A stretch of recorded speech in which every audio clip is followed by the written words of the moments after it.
नमस्कार। कहानियों के इस सफ़र में आप सबका बहुत स्वागत है। आज हम सुनेंगे मुंशी प्रेमचंद जी द्वारा लिखित कहानी आत्माराम। कहानी शुरू करने से पहले मेरा आप सबसे विनम्र निवेदन है, यदि मेरे द्वारा सुनाई गई कहानियाँ आप सबको पसंद आती हों और आपने चैनल को अब तक सब्सक्राइब नहीं किया तो कृपया ज़रूर सब्सक्राइब करें और अपने मित्रों में भी शेयर करें। तो चलिए शुरू करते हैं। वेदोग्राम में महादेव सोनार एक सुविख्यात आदमी था। वह अपने साहिबान में प्रातः से संध्या तक अंगीठी के सामने बैठा हुआ खटखट किया करता था। यह लगातार ध्वनि सुनने के लोग इतने अभ्यस्त हो गए थे कि जब किसी कारण वह बंद हो जाती तो जान पड़ता था कोई चीज़ गायब हो गई। वह नित्य प्रति एक बार प्रातःकाल अपने तोते का पिंजड़ा लिए कोई भजन गाता हुआ तालाब की ओर जाता था। उस धुंधले प्रकाश में उसका जर्जर शरीर, पोपला मुंह और झुकी हुई कमर देखकर किसी अपरिचित मनुष्य को उसके पिशाच होने का भ्रम हो सकता था। जो ही लोगों के कानों में आवाज आती, सत गुरुदत्त शिवदत्त दाता, लोग समझ जाते कि भोर हो गई। महादेव का पारिवारिक जीवन सुखमय न था। उसके 3 पुत्र थे, 3 बहुएं थीं, दर्जनों नाती पोते थे, लेकिन उसके बोझ को हल्का करने वाला कोई न था। लड़के कहते, जब तक दादा जीते हैं हम जीवन का आनंद भोग लें, फिर तो यह ढोल गले पड़ेगी ही। बेचारे महादेव को कभी कभी निराहार ही रहना पड़ता। भोजन के समय उसके घर में साम्यवाद का ऐसा गगनभेदी निर्घोष होता कि वह भूखा ही उठ जाता और नारियल का होका पीता हुआ सो जाता। उनका व्यावसायिक जीवन और भी अशांतिकारक था। यद्यपि वह अपने काम में निपुण था, उसकी खटाई औरों से कहीं ज़्यादा शुद्धिकारक और उसकी रासायनिक क्रियाएं कहीं ज़्यादा कष्टसाध्य थीं। तथापि उसे आए दिन शक्की और धैर्य शून्य प्राणियों के अपशब्द सुनने पड़ते थे। पर महादेव अविचलित गांभीर्य से सिर झुकाए सब कुछ सुना करता था। जो ही यह गला शांत होता, वह अपने तोते की ओर देखकर पुकार उठता, सत गुरुदत्त शिवदत्त दाता। इस मंत्र को जपते ही उसके चित्त को पूर्ण शांति हो जाती। एक दिन संयोगवश किसी लड़के ने पिंजड़े का द्वार खोल दिया।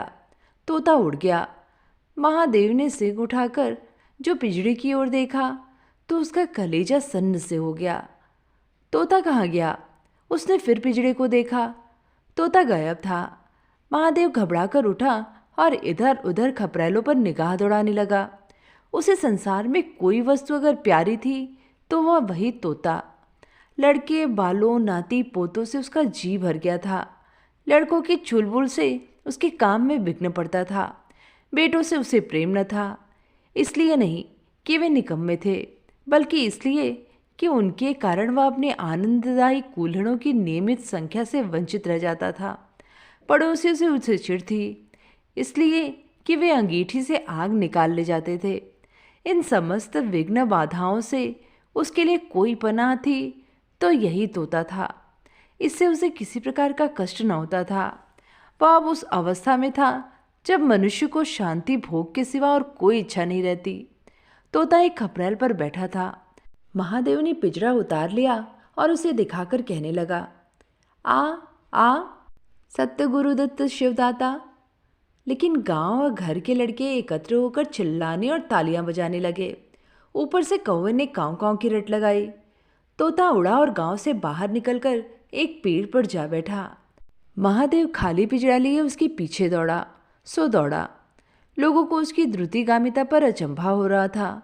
मोह की इससे सुंदर, इससे सजीव, इससे भावमय कल्पना नहीं की जा सकती थी। दोपहर हो गई थी। किसान लोग खेतों से चले आ रहे थे। उन्हें विनोद का अच्छा अवसर मिला।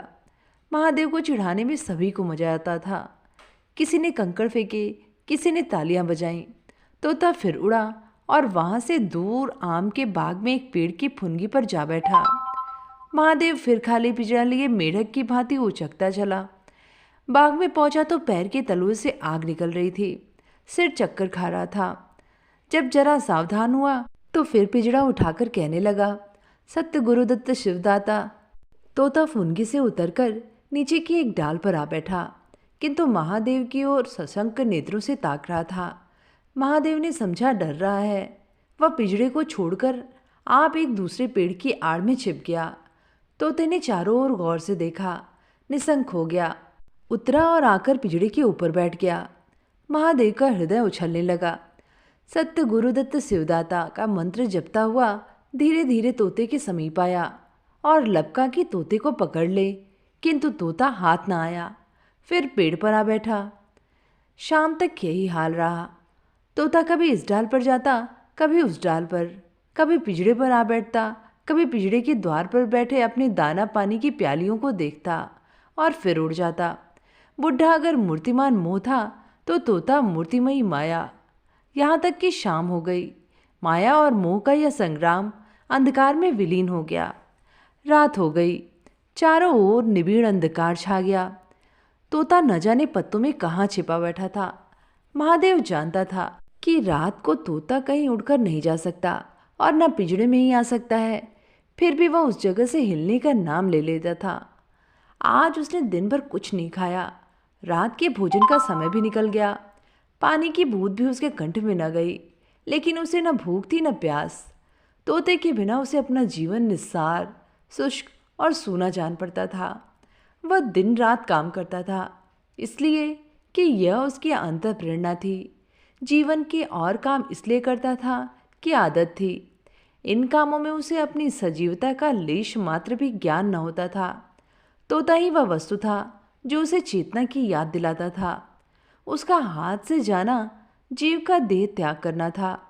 महादेव दिन भर का भूखा प्यासा, थका मादा रह रहकर झपकियां ले लेता था, किंतु एक क्षण में फिर चौंक कर आंखें खोल देता और उस विस्तृत अंधकार में उसकी आवाज़ सुनाई देती। सत्य गुरुदत्त शिवदाता। आधी रात गुजर गई थी। सहसा वह कोई आहट पाकर चौंका। देखा, एक दूसरे वृक्ष के नीचे एक धुंधला दीप जल रहा है और कई आदमी बैठे हुए आपस में कुछ बातें कर रहे हैं। वे सब चीलम पी रहे थे। तम्बाकू की महक ने उसे अधीर कर दिया। उच्च स्वर से बोला, सत्य गुरुदत्त शिवदाता, और उन आदमियों की ओर चीलम पीने चला गया। किंतु जिस प्रकार बंदूक की आवाज़ सुनते ही हिरन भाग जाते हैं, उसी प्रकार उसे आते देख सब के सब उठकर भागे। कोई इधर गया, कोई उधर। महादेव चिल्लाने लगा, ठहरो ठहरो। एकाएक उसे ध्यान आया, ये सब चोर हैं। वह जोर से चिल्ला उठा, चोर चोर, पकड़ो पकड़ो। चोरों ने पीछे फिरकर न देखा। महादेव दीपक के पास गया तो उसे एक मलसा रखा हुआ मिला जो मोर्चे से काला हो गया था। महादेव का हृदय उछलने लगा। उसने कलसे में हाथ डाला तो मोहरे थी। उसने एक मोहरे बाहर निकाली और दीपक के उजाले में देखा। हाँ, मोहर थी। उसने तुरंत कलसा उठा लिया और दीपक बुझा दिया और पेड़ के नीचे छिपकर बैठ रहा। सांस से चोर बन गया। उसे फिर शंका हुई, ऐसा ना हो चोर लौट आवे और मुझे अकेला देखकर मोहरे छीन ले। उसने कुछ मोहर कमर में बांधी, फिर एक सूखी लकड़ी से जमीन की मिट्टी हटाकर कई गड्ढे बनाए। उन्हें मोहरों से भरकर मिट्टी से ढक दिया। महादेव के अंतर नेत्रों के सामने अब एक दूसरा जगत था, चिंताओं और कल्पना से परिपूर्ण। यद्यपि अभी कोश के हाथ से निकल जाने का भय था, पर अभिलाषाओं ने अपना काम शुरू कर दिया। एक पक्का मकान बन गया। सराफे की एक भारी दुकान खुल गई। निज संबंधियों से फिर नाता जुड़ गया। विलास की सामग्रियां एकत्रित हो गईं। तब तीर्थ यात्रा करने चले और वहां से लौटकर बड़े समारोह से यज्ञ ब्रह्मभोज हुआ। इसके पश्चात एक शिवालय और कुआं बन गया। एक बाग भी लग गया और वह नित्य प्रति कथा पुराण सुनने लगा। साधु संतों का आदर सत्कार होने लगा। अकस्मात उसे ध्यान आया, कहीं चोर आ जाए तो मैं भागूंगा क्यों कर। उसने परीक्षा करने के लिए कलसा उठाया और 200 पग तक बेतहाशा भागा हुआ चला गया। जान पड़ता था उसके पैरों में पर लग गए हैं। चिंता शांत हो गई। इन्हीं कल्पनाओं में रात व्यतीत हो गई। उषा का आगमन हुआ। हवा जागी, चिड़िया गाने लगी। सहसा महादेव के कानों में आवाज आई, सत्य गुरुदत्त शिवदत्त दाता। राम के चरण में चित्त लगा। यह बोल सदैव महादेव की जीवा पर रहता था। दिन में सहस्त्रों ही बार ये शब्द उसके मुंह से निकलते थे, पर उनका धार्मिक भाव कभी भी उसके अंतःकरण को स्पर्श न करता था। जैसे किसी बाजे से राग निकलता है, उसी प्रकार उसके मुंह से वह बोल निकलता था, निरर्थक और प्रभाव शून्य। तब उसका हृदय रूपी वृक्ष पत्र पल्लव विहीन था। यह निर्मल वायु उसे गुंजरित न कर सकती थी, पर अब उस वृक्ष में कोपलें और शाखाएं निकल आई थीं। इन वायु प्रवाह से झूम उठा, गुंजित हो गया। अरुणोदय का समय था। प्रकृति एक अनुराग में प्रकाश में डूबी हुई थी। उसी समय तोता पैरों को जोड़े हुए ऊंची डाल से उतरा, जैसे आकाश से कोई तारा टूटे और आकर पिंजड़े में बैठ गया। महादेव प्रफुल्लित होकर दौड़ा और पिंजड़े को उठाकर बोला, आओ आत्माराम, तुमने कष्ट तो बहुत दिया, पर मेरा जीवन भी सफल कर दिया। अब तुम्हें चांदी के पिंजड़े में रखूंगा और सोने से मर दूंगा। उसके रोम रोम से परमात्मा के गुणानुवाद की ध्वनि निकलने लगी। प्रभु, तुम कितने दयावान हो, यह तुम्हारा असीम वात्सल्य है। नहीं तो मुझ जैसा पापी पतित प्राणी कब इस कृपा के योग्य था। इस पवित्र भाव से आत्मा विवल हो गई। वह अनुरक्त होकर कह उठा, सत्य गुरुदत्त शिवदत्त दाता, राम के चरण में चित्त लागा। उसने एक हाथ में पिंजरा लटकाया, बगल में कलसा दबाया और घर चला। महादेव घर पहुंचा तो अभी कुछ अंधेरा था। रास्ते में एक कुत्ते के सिवा और किसी से भेंट न हुई, और कुत्ते को मोहरे से विशेष प्रेम न था। उसने कलसे को एक नाद में छिपा दिया और कोयले से अच्छी तरह ढककर अपनी कोठरी में रखाया। जब दिन निकल आया तो वह सीधे पुरोहित के घर पहुंचा। पुरोहित पूजा पर बैठे सोच रहे थे, कल ही मुकदमे की पेशी है और अभी तक हाथ में कौड़ी भी नहीं। यजमानों में कोई सांस भी न लेता। इतने में महादेव ने पालागन की। पंडित जी ने मुंह फेर लिया। यह अमंगल मूर्ति कहाँ से आ पहुंची? मालूम नहीं, दाना भी मयस्सर होगा या नहीं। रुष्ट होकर पूछा, क्या है जी, क्या कहते हो? जानते नहीं हम इस समय पूजा कर रहे हैं? महादेव ने कहा, महाराज, आज मेरे यहाँ सत्यनारायण की कथा है। पुरोहित जी विस्मित हो गए। कानों पर विश्वास न हुआ। महादेव के घर कथा का होना उतनी ही असाधारण घटना थी जितनी अपने घर से किसी भिखारी के लिए भीख निकालना। पूछा, आज क्या है? महादेव बोला, कुछ नहीं, ऐसा इच्छा हुआ कि आज भगवान की कथा सुन लूं। प्रभात ही से तैयारी होने लगी। वेदों के निकटवर्ती गांव में सुपारी फेरी।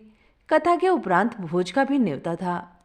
जो सुनता आश्चर्य करता, आज रेत में दूब कैसे जमी? संध्या समय तक सब लोग जमा हो गए और पंडित जी अपने सिंहासन पर विराजमान हुए तो महादेव खड़ा होकर उच्च स्वर में बोला, भाइयों, मेरी सारी उम्र छल कपट में कट गई। मैंने न जाने कितने आदमियों को दगा दिया, कितने खरे को खोटा किया, पर अब भगवान ने मुझ पर दया की है। वह मेरे मुंह की कालिक को मिटाना चाहते हैं। मैं आप सब भाइयों से ललकार कर कह सकता हूँ कि जिसका मेरे जिम्मे जो कुछ निकलता हो, जिसका जिम्मा मैंने मार लिया हो, जिसके चोखे माल का खोटा कर दिया हो, वह आकर अपना एक एक कौड़ी चुका ले। अगर कोई यहाँ ना आ सका हो तो आप लोग उससे जाकर कह दीजिए, कल से 1 महीने तक जब जी चाहे आए और अपना हिसाब चुकता कर ले। गवाही साखी का काम नहीं। सब लोग सन्नाटे में आ गए। कोई मार्मिक भाव से सिर हिलाकर बोला, हम कहते न थे? किसी ने अविश्वास से कहा, क्या खाकर भरेगा, हजारों का टोटल हो जाएगा। एक ठाकुर ने ठठोली की, और जो लोग सुरधाम चले गए? महादेव ने उत्तर दिया, उसके घर वाले तो होंगे। किंतु इस समय लोगों को वसूली की इतनी इच्छा न थी जितनी यह जानने की कि इसे इतना धन मिल कहाँ से गया। किसी को महादेव के पास आने का साहस न हुआ। देहात के आदमी थे, गड़े मुर्दे उखाड़ना क्या जाने। फिर प्रायः लोगों को याद भी न था कि उन्हें महादेव से क्या पाना है, और ऐसे पवित्र अवसर पर भूल चूक हो जाने का भय उनका मुंह बंद किए हुए था। सबसे बड़ी बात यह थी कि महादेव की साधुता ने उन्हें वशीभूत कर लिया था। अचानक पुरोहित जी बोले, तुम्हें याद है मैंने एक कंठा बनाने के लिए सोना दिया था, तुमने कई मासे तौल में उड़ा दिए थे। महादेव, हाँ याद है। आपका कितना नुकसान हुआ होगा? पुरोहित, 50 रुपये से कम ना होगा। महादेव ने कमर से 2 मोहरें निकाली और पुरोहित के सामने रख दी। पुरोहित जी की लोलुपता पर टिकाएं होने लगी। यह बेईमानी है। बहुत हो तो 2-4 रुपए का नुकसान हुआ होगा। बेचारे से 50 रुपए ऐंठ लिए। नारायण का भी डर नहीं। बनने को पंडित, पर नीयत ऐसी खराब। राम राम। लोगों को महादेव पर एक श्रद्धा सी हो आई। 1 घंटा बीत गया, पर उन सहस्त्रों मनुष्यों में से एक भी खड़ा न हुआ। तब महादेव ने फिर कहा, मालूम होता है आप लोग अपना अपना हिसाब भूल गए हैं, इसीलिए आज कथा होने दीजिए। मैं 1 महीने तक आपकी राह देखूंगा। इसके पीछे तीर्थ यात्रा करने चला जाऊंगा। आप सब भाइयों से मेरी विनती है कि आप मेरा उद्धार करें। 1 महीने तक महादेव लेनदारों की राह देखता रहा। रात को चोरों के भय से नींद न आती। अब वह कोई काम न करता। शराब का चस्का भी छूटा। साधु अभ्यागत जो द्वार पर आ जाते, उनका यथा योग्य सत्कार करता। दूर दूर उसका सुयश फैल गया। यहाँ तक कि महीना पूरा हो गया और एक आदमी भी हिसाब लेने न आया। अब महादेव को ज्ञान हुआ कि संसार में कितना धर्म, कितना सद्व्यवहार है। अब उसे मालूम हुआ कि संसार बुरों के लिए बुरा है और अच्छे के लिए अच्छा। इस घटना को हुए 50 वर्ष बीत चुके हैं। आप वेदों जाइए तो दूर ही से एक सुनहला कलश दिखाई देता है। वह ठाकुर द्वारे का कलश है। उससे मिला हुआ एक पक्का तालाब है जिसमें खूब कमल खिले रहते हैं। उसकी मछलियां कोई नहीं पकड़ता। तालाब के किनारे एक विशाल समाधि है। यही आत्माराम का स्मृति चिन्ह है। उसके संबंध में विभिन्न किंवदंतियां प्रचलित हैं। कोई कहता है वह रत्न जड़ित पिंजड़ा स्वर्ग को चला गया। कोई कहता वह सत्य गुरुदत्त कहता हुआ अंतर्धान हो गया। पर यथार्थ यह है कि उस पक्षी रूपी चंद्र को किसी बिल्ली रूपी राहु ने ग्रस लिया। लोग कहते हैं आधी रात को अभी तक तालाब के किनारे आवाज आती है। सत्य गुरुदत्त शिवदत्त दाता राम के चरण में चित्त लागा। महादेव के विषय में भी कितनी ही जनश्रुतियाँ हैं। उनमें सबसे मान्य यह है कि आत्मा राम के समाधिस्थ होने के बाद वह कई सन्यासियों के साथ हिमालय चला गया और वहाँ से लौट कर न आया। उसका नाम आत्माराम प्रसिद्ध हो गया। तो ये थी कहानी आत्माराम। कहानी आप सबको कैसी लगी नीचे कमेंट पे लिख के ज़रूर बताइएगा। फिर मिलेंगे एक नई कहानी के साथ। धन्यवाद।